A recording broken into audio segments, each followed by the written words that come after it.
Okay. Well, hi, everybody, and welcome to the Cultural Studies podcast. My name is Toby Miller, and my guest today is... Hi, Toby. I'm Lynn Comella. I am a professor of gender and sexuality studies at the University of Nevada, Las Vegas, and I am also currently department chair in the Department of Interdisciplinary Gender and Ethnic Studies. Wow, that's quite a mouthful, Prof. It is quite a mouthful, and it's been a lot of work, but I'm happy to say, this is my third and last year of being department chair, which I've kind of made up my mind. Like one term is enough for me, and I'm really ready to kind of get back into the trenches of research and writing again, which I've missed dearly. So you've just found it impossible to do anything else other than chair, basically. Well, I am one of those people that was determined to make what seemed impossible possible, that I was going to continue to research and publish. And to some extent, I've done that. But I have to tell you, I have burnt myself out, exhausted myself in the process of doing all the things. And to make deadlines, actually had to use paid time off. So instead of taking a vacation, I was working on deadlines, and I was like, this isn't sustainable. It's just not sustainable to do it all as, any kind of academic administrator with limited institutional support for doing all the things. So there was no ability for me to negotiate even like one day a month that was a research day. And I just decided that that was not conducive to my vision of happy academic life. Yeah. For sure. Well, I'm glad that that is gradually coming to a close. Prof, I wanted to start by asking you about what's currently impeding, preoccupying, dynamizing, interesting you. What's going on for the Prof? Oh my gosh. There's so many different ways I could answer that. I mean, I've kind of tipped my hat to one of them, the kind of what for a long time was this struggle, how to do it all, how to kind of keep, doing research at the level that I wanted to while also running a department and importantly, kind of doing all the things for, my fantastic colleagues that needed to be done, like tenure and promotion cases and annual reviews and just supporting them in their research. So that was kind of a real obsession for a while, how to do it all. And then, I realized I couldn't, and that what I really wanted to do was no more administration. So that felt like a real clarifying kind of moment for me. So that's one thing that I've been kind of focused on. But what that means is that I'm now working on a sabbatical application. So I'm able to get really excited about, the prospect of having a year sabbatical to, re-engage with a project that I've already started, with the goal of trying to turn that into, a book length study. And so that's work that I did when I was a fellow in 2022 with the University of California National Center for Free Speech and Civic Engagement. And I did research that looked at, in this current climate of book bans and attacks on campus free speech, how do, sexuality scholars, including those folks that study sex media and pornography, navigate this increasingly challenging environment? So I'm going to be revisiting that work. But the other thing that I'm really excited about is that I'm starting a new oral history project at UNLV, and that's going to focus on kind of preserving and documenting the life histories and experiences of adult entertainment professionals. So I'm excited about both of those things, and that second project dovetails with a new collecting initiative that we've started at UNLV, which is a designated sexual entertainment and economies collection. So we are now one of the few universities in Northern America that's actively collecting, archival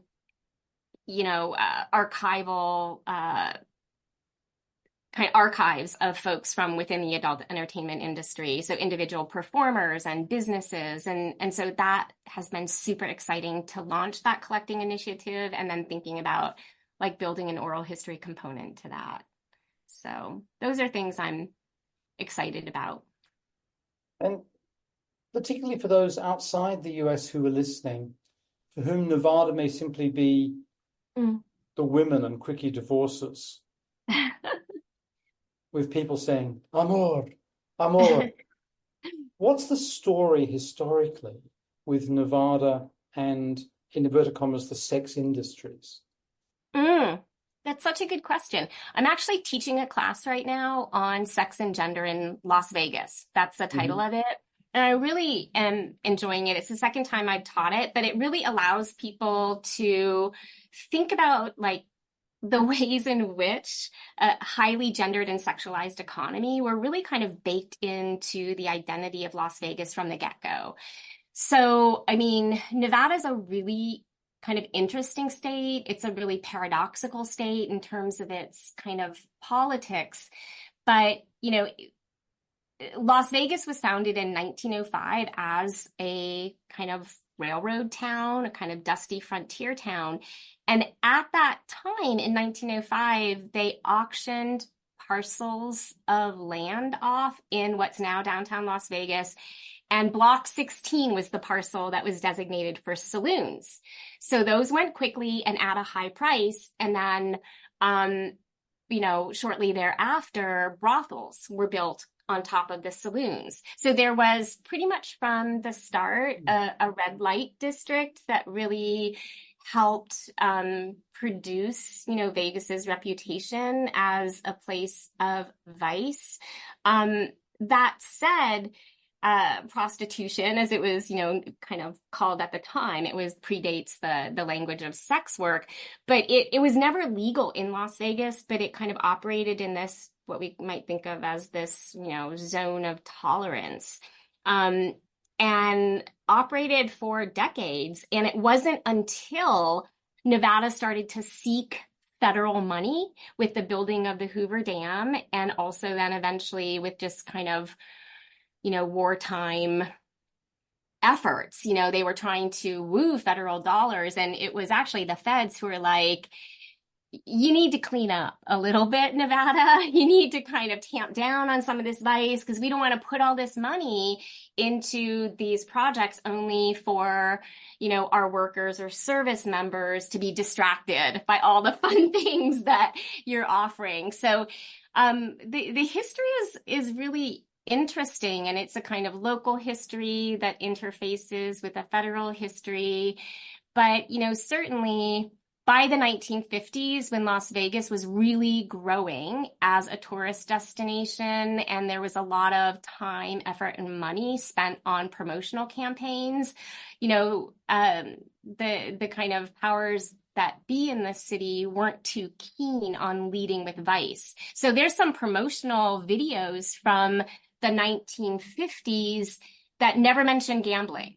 You know, just kind of pretend it doesn't exist. It's, you know, activities by the pool and the entertainment and the entertainers and things that you can do outdoors. You know, you can visit Hoover Dam, you can visit Lake Mead, you can take your kids and go fishing.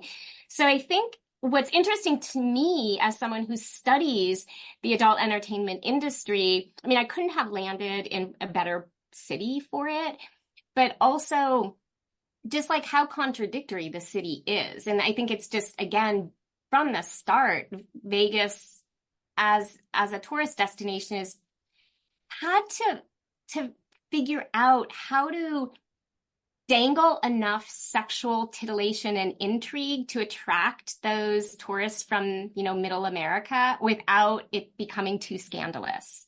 So they've had to like find that balance in entertainment, in promotions, and in the story that they've produced about the city. So, it's an interesting place. I mean, in 1971, Nevada legalized brothels. So there's a legal brothel industry, although that industry is relegated to the more rural counties where there's less people. So you don't find any kind of legal sex work or brothels in the larger counties like Clark County, which is where Las Vegas is.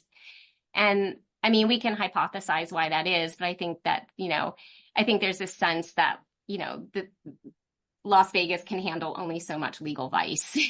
And, we don't want brothels to compete with, people spending their money on the floor of casinos. That's one hypothesis. And in terms of the collection that's starting, what sorts of items are you planning to include? Yeah, so we've actually had the chance. We've received some, I think, really terrific donations already, which I'm really excited about. And we effectively launched kind of with a big launch in January, actually, which was a really great launch event. So one of our collections comes from Jackie Strano and Shar Rednauer, and they were real movers and shakers in the Bay Area's sex positive scene in the 1990s and even after that. They worked at Good Vibrations, they worked at On Our Backs, the legendary, lesbian sex magazine of the 80s and 90s. And then they eventually founded their own lesbian porn production company called SIR Video. And SIR stands for Sex, Indulgence, and Rock and Roll. So in late 2000, I got an email from Jackie Strano saying, do you know of any university that might want our garage full of, papers and ephemera? Because we're leaving the US and we're going to Canada. And they did. And we got their stuff. So in that collection, there's everything from love letters and cards between the two to their scripts of their film and publicity material and a lot of ephemera that is just about 1990s lesbian and queer San Francisco. It's an amazing collection that, when I get time, I want to dig into more because there's work now that's being done on kind of 1980s sex positive San Francisco, and there's work that's being done on the queer porn movement of the 2000s, but there's this kind of lack right now in terms of, the 1990s, and their collection tells an amazing story. So there's a lot in there, again, personal photos and ephemera, organizational papers, film scripts, marketing and promotional materials, news clippings, they show their films at film festivals all over the world. So there's, all of the ephemera from these different LGBT film festivals. So that's one example. And then we have the collection of Brian Gross, who's a longtime adult industry publicist. So he kept, back in the analog days, just, books of press clippings for some of his big high profile performers. So he did PR for many, many years for Joanna Angel, who some people might, recognize the name. And who else? Sasha Grey. Sasha Grey was a big name in, I don't know, circa 2008, 9, 10. And part of what she was known for was really successfully making that crossover into Hollywood. So she had, performed in some mainstream Hollywood fare at the same time that she had this really impressive adult career. And so his collection contains a lot of PR related stuff, but that stuff is some of the biggest names of the kind of early 2000s adult industry. So those are just some examples. And then the final one, which I think is pretty exciting, is we acquired all of the boxes and boxes of ephemera from someone who spent a decade working in Nevada brothels. So that collection has menus from the brothel bars. It has Polaroid photos of just brothel workers hanging out. It has, matchbooks, with the brothel logos. It's just amazing collection of stuff that um, I'm really glad that she kept. I'm really glad that we were able to acquire. Wow. And in a state that, as you say, is rather bifurcated Yes. politico-culturally, it's one of the places that's in play for the forthcoming general election. And I'm beginning to sound like somebody doing a Hollywood voiceover. At a time, in a place where in the United States books are being banned Mm-hmm. and universities are under severe criticism from the right. Mm-hmm. It used to be only public universities, now it's private ones too. Well, Well, and especially private, it seems, recently, which is interesting too. But yeah. Mm-hmm. well, I think they feel they can target them after the Supremes basically did away with various forms of preferential admissions, whilst, of course, not really doing anything about so-called legacy ones. Right, right. Long intro to my asking, are there elements in Nevadan politics Mm. that make what you're doing difficult? Oh, that's such a good question. In terms of my research, on sexuality, on, kind of starting, this sexual entertainment and economies collection at UNLV, I feel fortunate to say I have not faced any blowback for my research. Um, at the same time, I think a lot of us who worked in this field, and I've seen such a kind of growth in studies of, sexual entertainment and economies in the last 20 years, but certainly, when I was a newly minted PhD 20 years ago, I got my PhD in 2004. There were very few of us doing this, and we were just kind of figuring out how to position ourselves in the field, how to position ourselves in the university. And I think we were very strategic, many of us, and very mindful of the potential to like have our syllabi paraded around on the legislative floor. So I was careful initially, in terms of even how I labeled my courses, the title that I would give a course. I wasn't teaching like history of porn right out of the gate as a not yet tenured faculty. I was teaching a course on sexual cultures.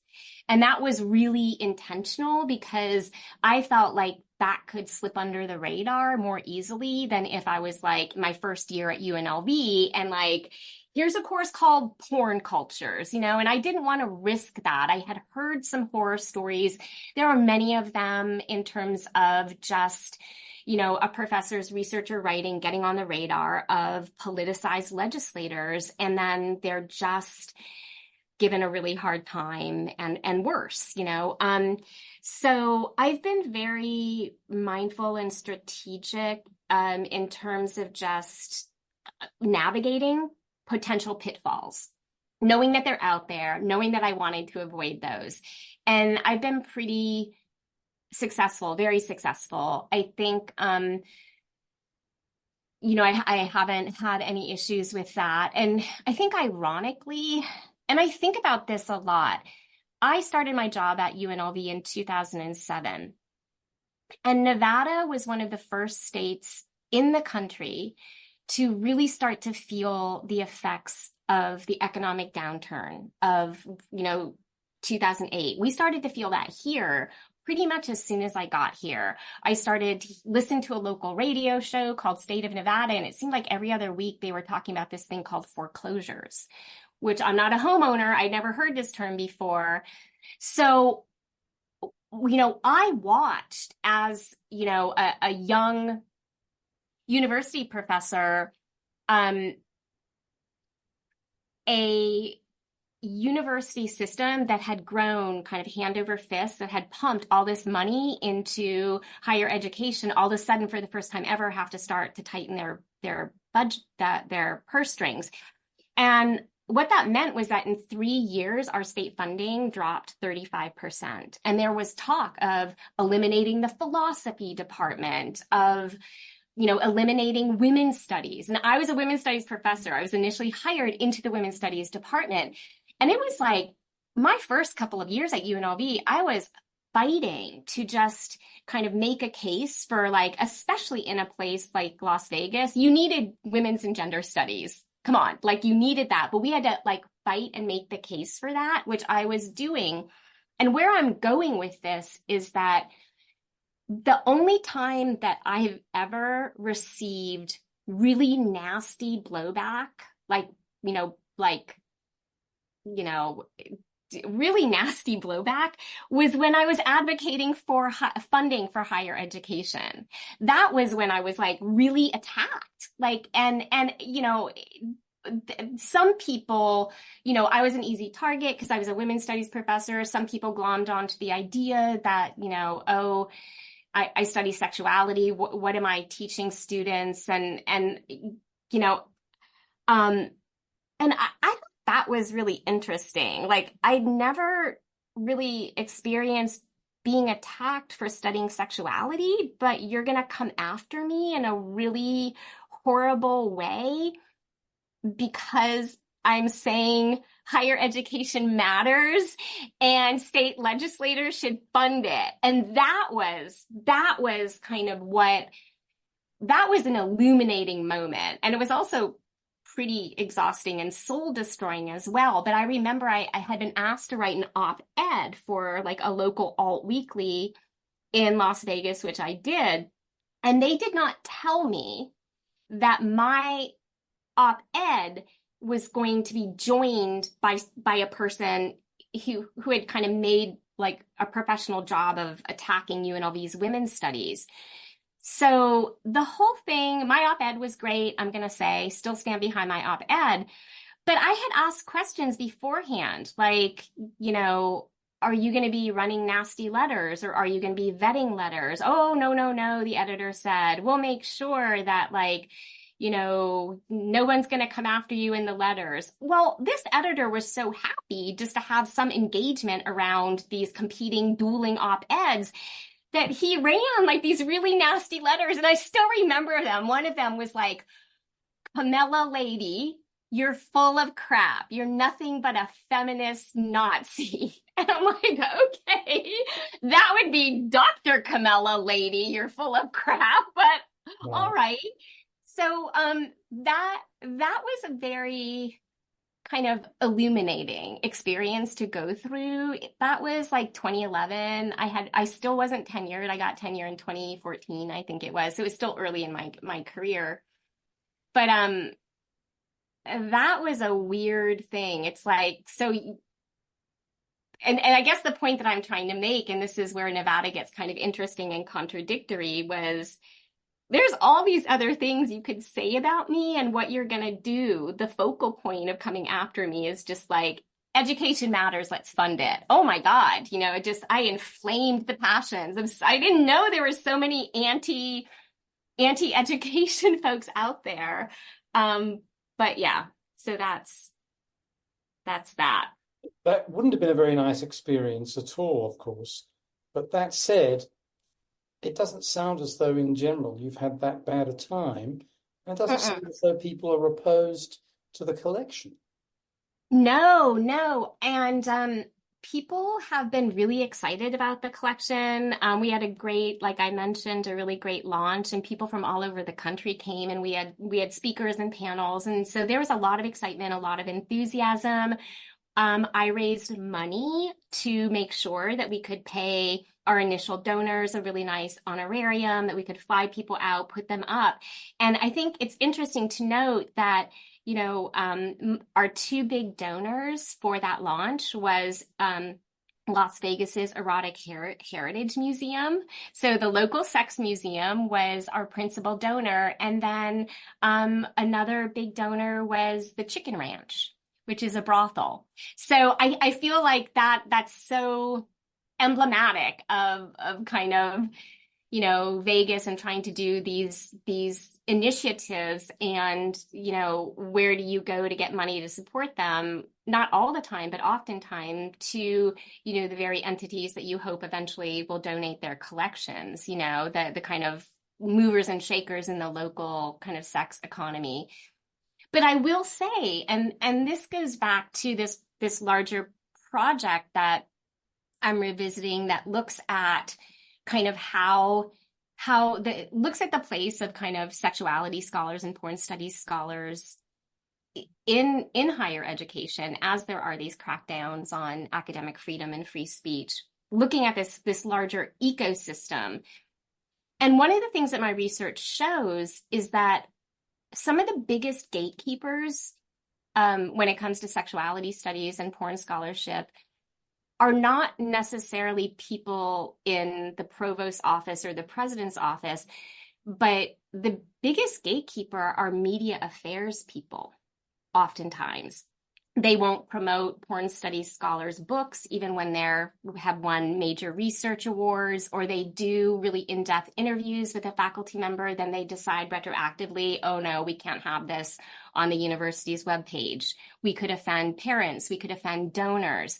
And media relations is really kind of cagey. So interestingly enough, the kind of one entity in the entire university, in the entire anything that expressed a little bit of hesitancy was our media affairs people who were a little cagey about the press release, even though, we had worked with a team, through the library's comms person, our college's comms person. It was a great press release. But they were worried. They were worried that, if they posted this press release and if it got on the right radar of some rando in Alabama, that they could cause, a big to-do about this. And I pushed back like really forcefully. And it was a really interesting conversation with this kind of media affairs person that I've worked closely with in the past. And she was like, look, I think there's been some misunderstanding. We're not trying to infringe upon your academic freedom. We're not trying to censor you. And I'm like, well, you kind of are, right? So let's just establish like you're pushing back. You want to edit this. So you very clearly are. But and she said, look, I've been doing this for 20 years and part of my job is to minimize risk. And I said, I got to stop you there because I've been doing this for 20 years. I've been in the trenches. I wake up every day and think about risk.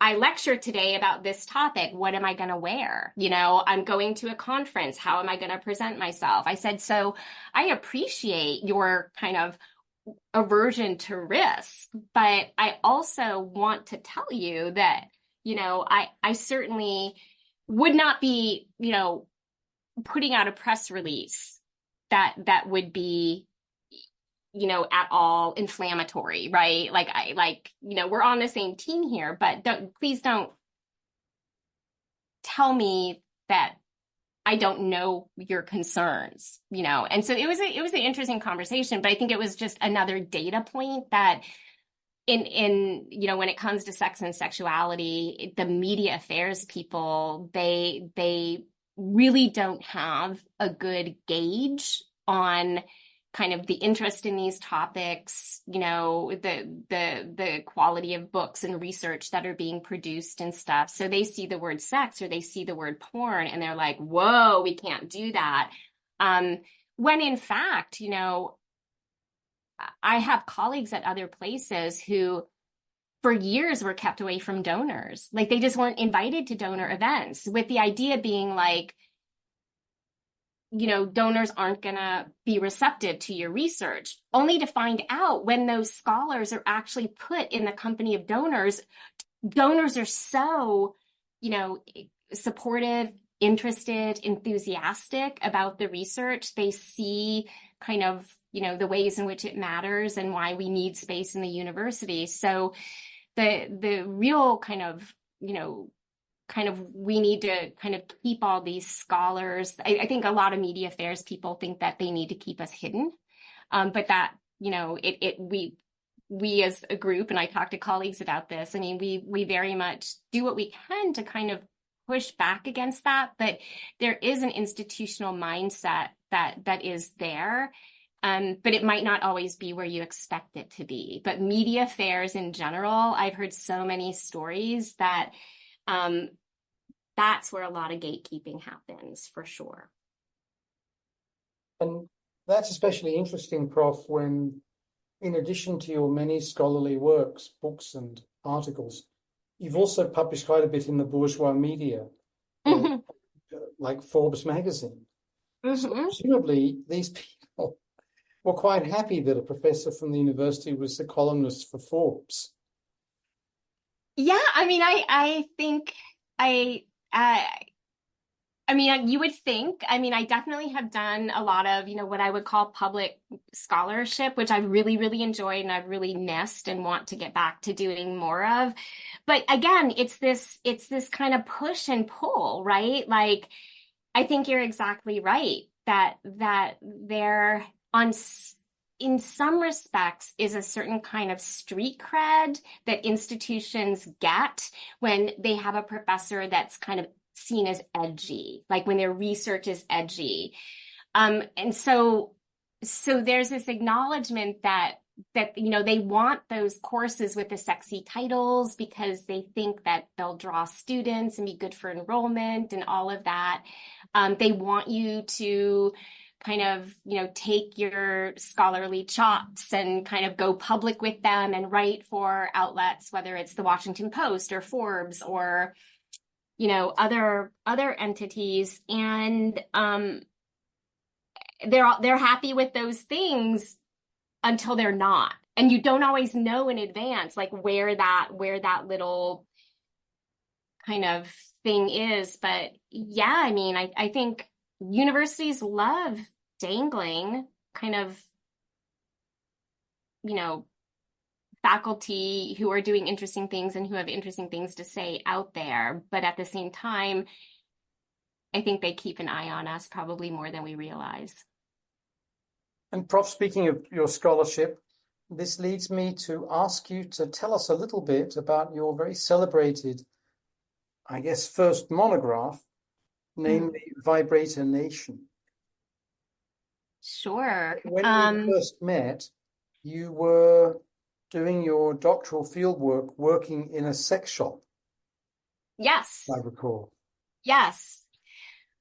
That still remains like one of the best times of my life. I loved that field work, and there's many, many reasons I love that field work.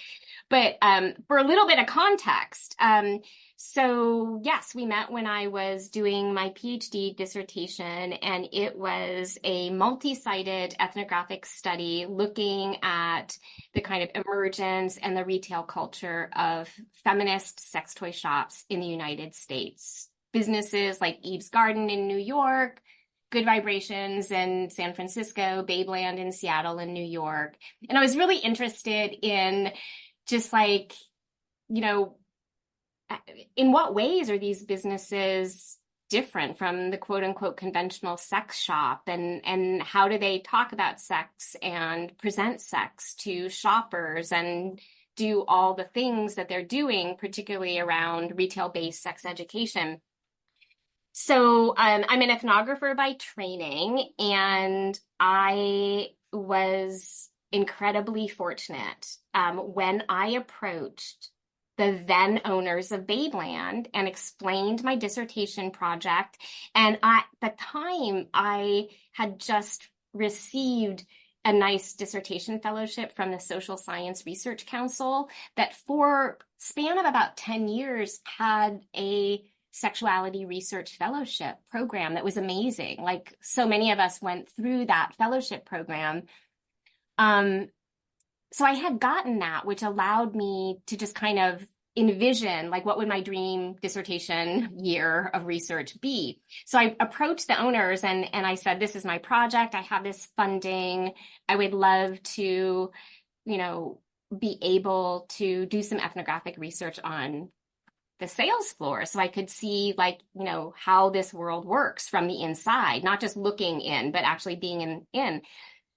And to my delight, they said, yeah, sure, sounds good. We'll have you do an interview with the manager and the assistant manager, and, depending on what they say, we'll take it from there. And so, I basically spent 6 months being trained to work on the sales floor, talking about sex, selling vibrators and other sex toys at Babeland in New York City, their Rivington store.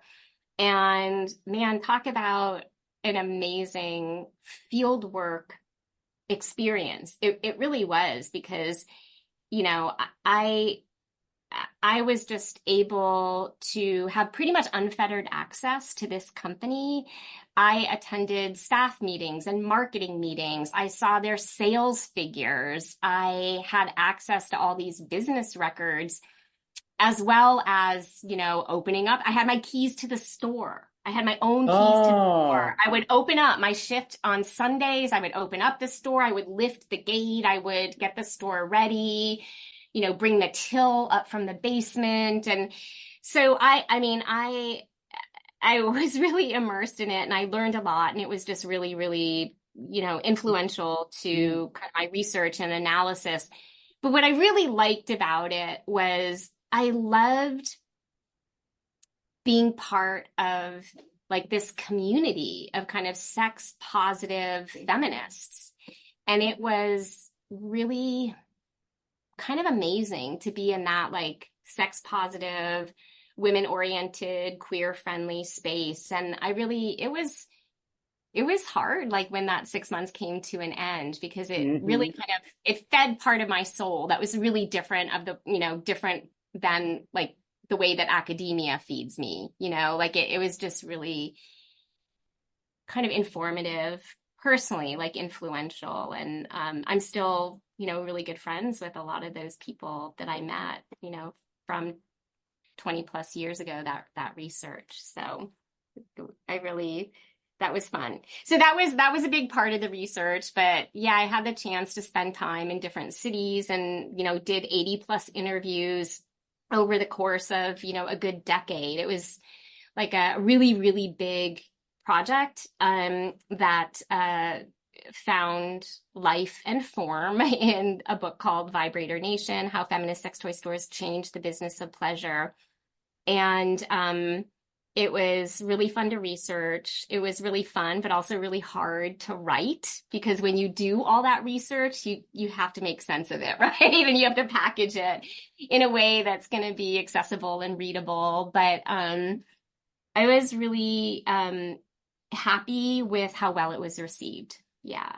So it was a really fun book to kind of hit the road with, and kind of did a bit of a book tour that took me to a lot of places, and in many cities took me right back to the sex toy stores that I wrote about. So that was really fun to be able to go back to those places and talk about them, and like their contributions to the sexual marketplace and sexual history and sex positive feminism. So that was a blast. You have an opening chapter that speaks, I think it's called The Business of Masturbation. And Yes, that sounds about right. I think so. it's probably a while since you read the book. I probably read it more Yeah. recently than you did. So it's funny. I actually was like, I do. Yes. Chapter 1, The Business of Masturbation. Do you want me to talk about that, or? Well, I think there's something very interesting there about the history of some of these objects Mm, that have and processes that have become important parts, or have been important parts of women's sexual pleasure, and also a lot about the big O, as it used to be known, mhm. and some of these debates and struggles around it. Yeah. Yeah, I mean, so that early chapter is just trying to, if I recall correctly, it has been a while, but I think in that chapter, I'm really just trying to kind of set the scene, like what was going on, you know, in the early 1970s, in the culture more broadly, but also in the sexual marketplace, and especially within the feminist movement, that would kind of create the kind of perfect storm for these feminists to come along and say, there's a need in the sexual marketplace that isn't being met, and what that need was that, you know, in the context of feminist consciousness raising groups, women were talking about a lot of different things, but they were also talking about sexuality and sexual pleasure. And that was a time in which women were realizing they weren't the only ones that weren't sexually satisfied, or they weren't the only ones that had never had an orgasm. And so there was starting to be space in the culture where women were having these conversations. There was, books being published like Our Bodies, Ourselves, which had a lot of information about, of course, women's bodies, but also about masturbation. There's like a whole chapter in Our Bodies, Ourselves in the early 1970s.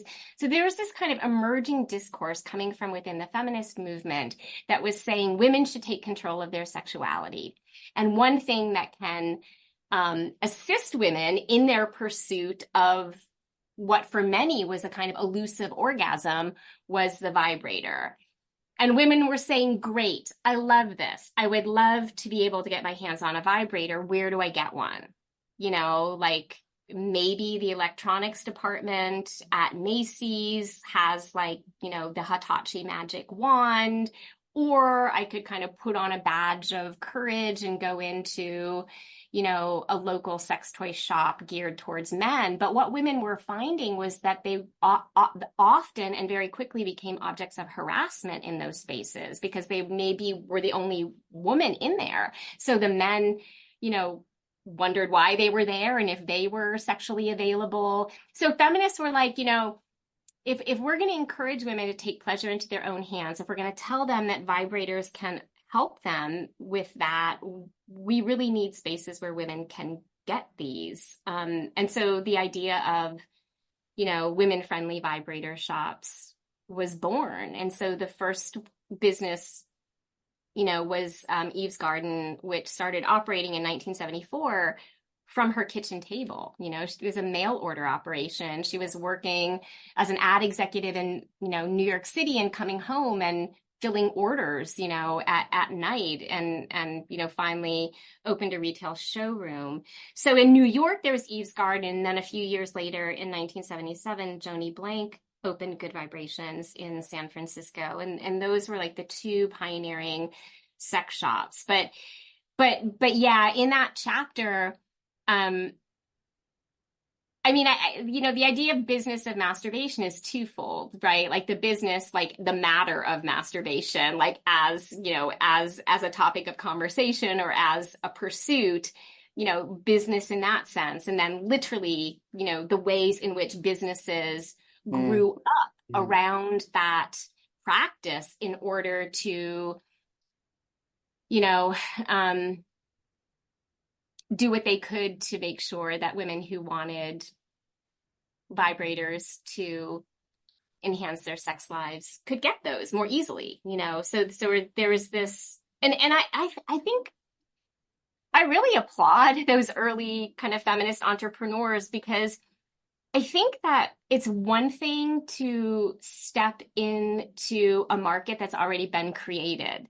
It's another thing in the early 70s to like step into a void and have to do everything to create that market. And those early pioneers that I write about, Del Williams from Eve's Garden and Joni Blank from Good Vibrations, they had to just imagine this from nothing. And that's such an interesting thing to think about, how they wanted their stores to be and what their marketing was going to be like. And, over decades, more of a market emerged. And I was really interested in that, like how these early businesses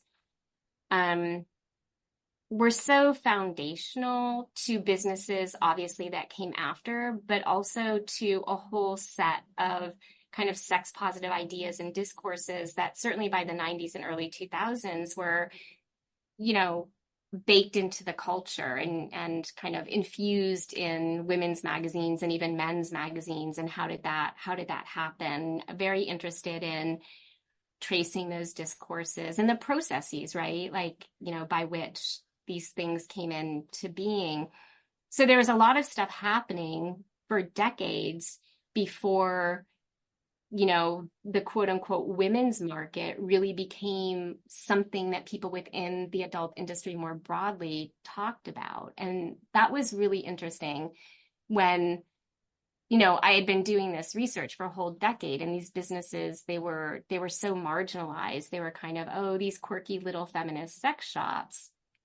And then by 2008, 2009, everybody was talking about the women's market and everybody wanting to be doing what Good Vibrations was doing. And that was really interesting to witness, that crossover from sitting at the margins to kind of being the mainstream, being the retail model that even mainstream retailers wanted to emulate. Like, whoa, how did that happen? This is fascinating. And there's a lot of reasons, like 2008, 2009 was super interesting. And I'll just say real quickly that there started to be a lot of attention to the growth of the women's market for sex toys and even pornography around 2008, 2009. It was being written about in adult industry trade magazines. There were panels at adult industry trade shows. And a lot of that had to do with, by like 2009, the porn industry financially just like wasn't doing great because of the global recession. Like, everybody had thought for decades that pornography was recession proof until they realized it wasn't. And then that recession happened at the same time that there were free porn sites, free online porn sites that also cut into profits, and piracy. So like a lot of those porn sites were just like straight up ripping off, porn companies, big porn companies, small porn companies, feminist porn companies. So the bottom line of the porn industry really took a hit at the same time that they could see all the money that was coming from women investing in their pleasure. So these businesses that had ignored female consumers like forever, all of a sudden were like, how do we get them? It was a very interesting recalibration of the kind of idealized customer. The idealized customer, it didn't mean that male customers were insignificant, but it was the female customer that all of a sudden everybody was clamoring to get, kind of, yeah, a piece of the market. That was interesting. And speaking of those transformations, a slightly earlier book that you co-edited, New Views on Pornography, comes out in 2015, so I'm assuming it was mostly written in 2013 and 14. Yeah, that's pretty safe. It's 10 years old. Yes. What was new then and what would be new now?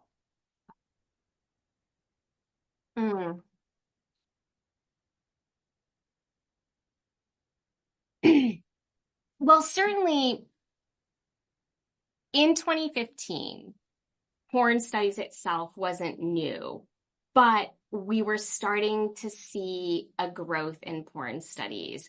So we were able, with my co-editor and I think there was this moment where in 2014, Routledge began publishing the academic journal Porn Studies. In 2014, the Society for Cinema and Media Studies started a new adult history, adult film and media interest group. So there was some things really happening around the time that we were putting that collection together. So, I think what we were trying to do in that collection was we wanted to be like very interdisciplinary, and we certainly were. I mean, we had, psychologists, philosophers, sociologists, very deeply interdisciplinary, but we wanted to kind of have a book ideally that kind of moved beyond the text, that didn't only give us, interesting, illuminating textual analysis, but was also trying to grapple with like the legacy of media effects research, that was trying to, think about how do you, what does good audience research look like when it comes to pornography, qualitative audience research, interviews with audience members. So I think that what was new was really being able to think about building a collection that wasn't disciplinary specific, that wasn't just established scholars. I mean, we had established scholars, but we had grad students who wrote for that. We had people from within the industry. So we really wanted to make sure that we had some directors' voices and performer voices and things like that. So I think maybe what was new in part was we felt we had a lot of freedom to kind of put together a collection that for that moment represented like research that was happening, but also that research was kind of pointing the way forward for a really robust interdisciplinary data driven, right? Like, and that if you're going to make claims about kind of pornography, let's have the data to back it up. Like that was really important because so much writing historically about pornography and sex work. I mean, a lot of it has come from anti-pornography foes, whether they're feminists or not. And a lot of it is just straight up, moralizing and, no effort to necessarily really to do original research, to collect data, to talk to people in the industry. And that was like, I think, an intervention. Yeah, but that's an interesting question. No one's ever asked me that before. Like, what was new about pornography? Like, what was the new view? And I don't know if it was necessarily a new view per se, but a kind of desire to put together a collection that did something other collections hadn't done. Good marketing, I think, to begin with the word new. Yeah, I suppose so. Yeah. So what would be new today, 10 years on? Well, I think that the research that we're seeing today, I mean, I think that there's a lot of focus, rightfully so, on questions of, porn work and labor. So there's a lot of, really interesting stuff that's looking at how people that labor within the industry kind of think about their labor, navigate certain structures, advocate for, safe porn sites and, fair compensation. So I think there's the labor piece, but I think what's new today, if I'm being honest, it's so much, it's hard to pinpoint one because I think the industry is just, even since 2015, just undergone such a transformation in terms of, just the whole organization of the industry. Like, there's not the same amount of pornography that's being produced on set or being produced by major companies. I mean, it still exists, but there's just a lot of, porn performers are now, simultaneously entrepreneurs and they're running their own sites or they're uploading content and so they're webcamming or they're producing content in which, nobody else is directing, right? So they're a performer, they're a director, they're a makeup artist, they're taking care of their own lighting many times, and then they're doing the back end and they're having to be really mindful and skillful around, search engine optimization and all of that. So, performers are wearing so many hats. So the whole industry looks really different. And I think there's research now that is kind of studying that. And then, a lot of really phenomenal graduate student work is really kind of squarely focused on platform studies, right? So as platform studies is kind of growing in media studies, it's growing in porn studies as well. So I think those are some things that immediately come to mind. And then I think that um there's a great book that's coming out this fall. I'll just plug this book by Zara Stardust, who is an Australian sex worker academic. So I think one of the things that's new right now is that we're seeing a lot of really cutting edge, rigorous research um, being conducted by, sex worker scholars. And their interventions, I think, are really, really important because, they are not outside looking in. Like they are squarely situated within all of these kind of structures and processes. So the book that's coming out this fall, maybe November, it's called Indie Porn. And it's really looking at kind of the indie porn movement of the 2000s. It's very drawing upon a lot of interviews and a lot of ethnographic work and but looking at regulation. So I think a lot of the work is, there's an emphasis on platforms, there's an emphasis on, how global regulatory structures are kind of changing the porn industry. And then the third thing is, I think there's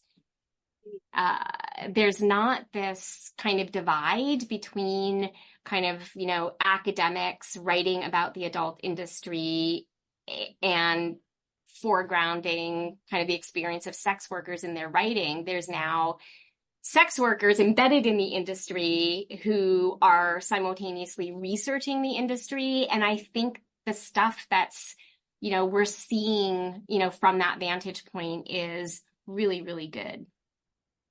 And Prof, I have one more question for you, if I may, and Sure. then I'd like to throw it to you to add anything you might wish.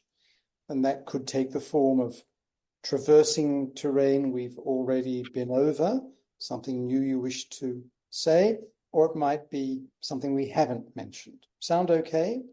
Yep. So my last question is to ask you this. There was a thing once called 70s feminism, which was deemed to be puritanical, moralistic, in many ways correct, but not always a lot of fun. And it was supposedly displaced in the 1980s by pro-sex feminism, as broadly defined. And there was meant to be some sort of teleology in which this suffused feminisms, which would embrace sex work, for example. Mm. But as you hinted at, there is a very strong abolitionist movement, as it calls itself, this second abolition, that regards, in many cases, participants in pornography who are women as enslaved, and sex workers of different kinds as enslaved, as you know. So that's a tendentious account, but I think not entirely inaccurate, one I've just given. Where do you sort of stand on all of this? Is there room in porn studies for abolitionists? Well, I think that there's room in porn studies for quality research. And I think that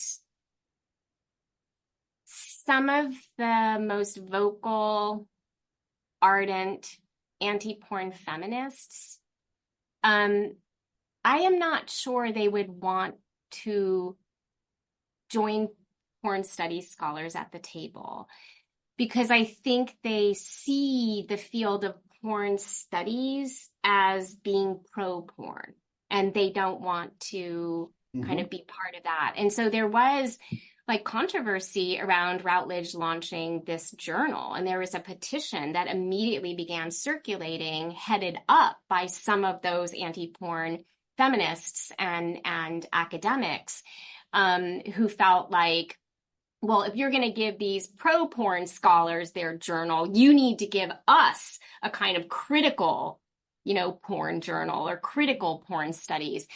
So that was, I think that we can kind of look at that petition and some of the things, that circulated, circa 2013, when it was announced that in 2014 the journal would be launching, and there was immediate pushback. But I mean, I think that it's not a question of like no one is like asking someone to kind of show us your membership card to like, declare where you stand. Like we're not policing, like, I mean, I'm on the advisory board of, the journal Porn Studies, and I do a lot of reviewing for them. And, it's not about positionality. It's about like, you know, is this a quality article? Does it kind of, stand on its own under scrutiny of, a rigorous peer review, all of those kinds of things. So, I mean, I'm not a gatekeeper, but I also haven't had to be, I'm not a gatekeeper, but I also haven't had occasions where some of the people in that camp have wanted to be my friend. Like they're not asking to play in my sandbox, if that makes sense. And they don't want to. So I think in some ways the field of porn studies as it exists today has taken shape in a really particular way, in part because those people have made it very clear they don't like us. So they've kind of, they've created a little bit of the boundaries, right? I don't think, it's kind of porn studies scholars necessarily that are creating those boundaries. Mhm. And I mean, so much of this is so different than it was in the 70s, right? That kind of, you know, the problem of pornography is a moving target, and how that problem is defined and the remedies that people propose to solve the problem of pornography has changed so much since, the 50s into the 60s into the 70s into the 80s and on. And so, if you think back to around 2016, there were a handful of US states that came out to declare that pornography is a public health crisis, right? And so all of a sudden, feminists who 2 decades earlier had argued that the problem of pornography was that it was inherently dangerous and harmful to women. We're now saying the problem of pornography is that it's causing erectile dysfunction, it's contributing to divorce, and it's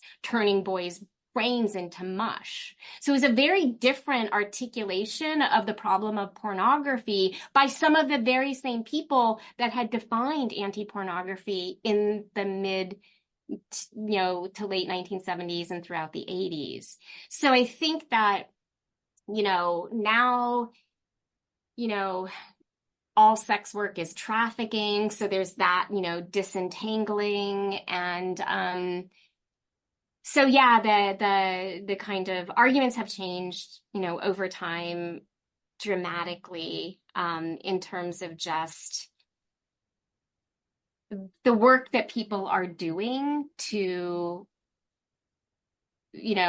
eradicate the industry, to bring an end to commercialized forms of sexuality. And what that looked like in the early 1980s is in many ways really different than what that looks like today. So, Prof, to bring things to a conclusion, are there matters you would like to bring to our attention? As I said, No, it could be something that we've discussed already or something we haven't drawn upon.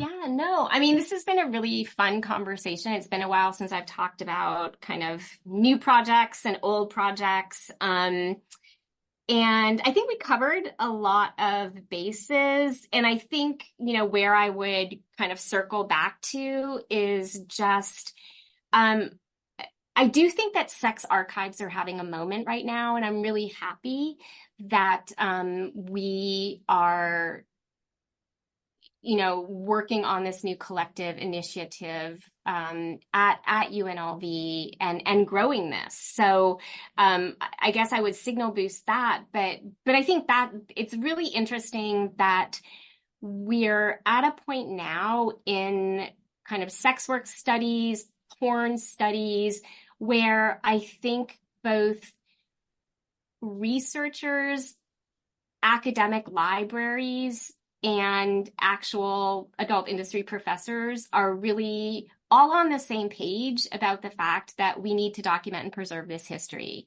That sexual history is history, and we need to treat it as such and make sure that we are, preserving organizational records and personal papers in the way that we would, any other segment of popular culture, consumer culture. So, I'm happy that, UNLV can say we're doing what Harvard is doing, and we're doing what the Kinsey Institute has been doing for decades, and we're doing what the University of Toronto is doing. I think it puts us in very good company to be, taking this history seriously, and I'm really proud of that. I mean, if it's like,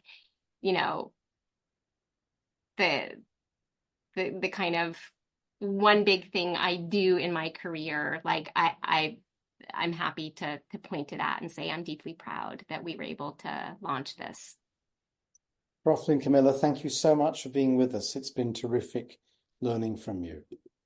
Thank you for having me. It's been a fun time.